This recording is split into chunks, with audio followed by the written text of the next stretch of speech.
रुको जरा।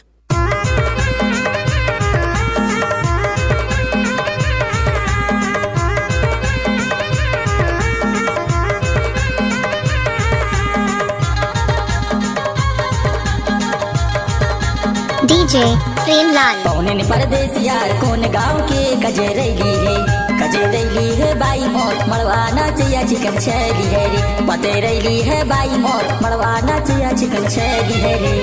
बारी में चनारा कोल की करेला कजेरैला है जोड़ी मोर मड़वाना चाहिए पतेरैला है जोड़ी मोर मड़वाना चाहिए पतेरैला है रे।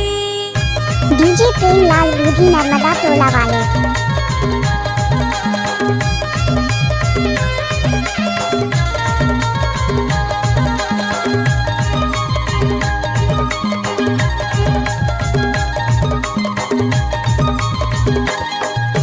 पहुनला पान खवाई देता पहुनला पान खवाई देता जिंदगी भर साथ निभाई देता। कजेरैली है बाई मोर मड़वाना चाहिए चिकन छैली है रे। पतेरैली है बाई मोर मड़वाना चाहिए चिकन छैली है रे। पौने परदेस यार कौन गाँव के कजेरैली है बाई मोर मड़वाना चाहिए चिकन छैली है रे। पतेरैली है बाई मोर मड़वाना चाहिए चिकन छैली है रे। डीजे प्रेमलाल नंदा।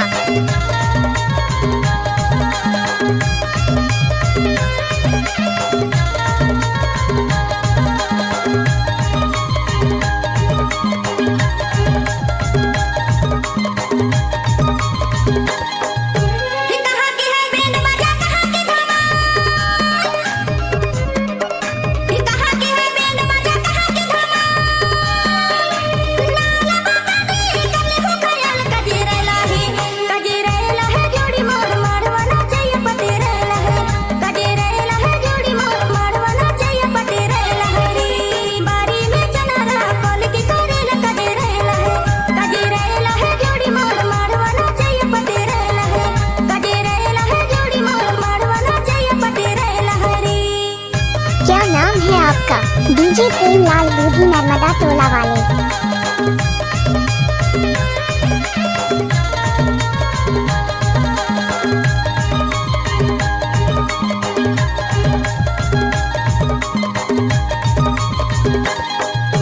प्रेमुद की बैंड सामैया की धमाल।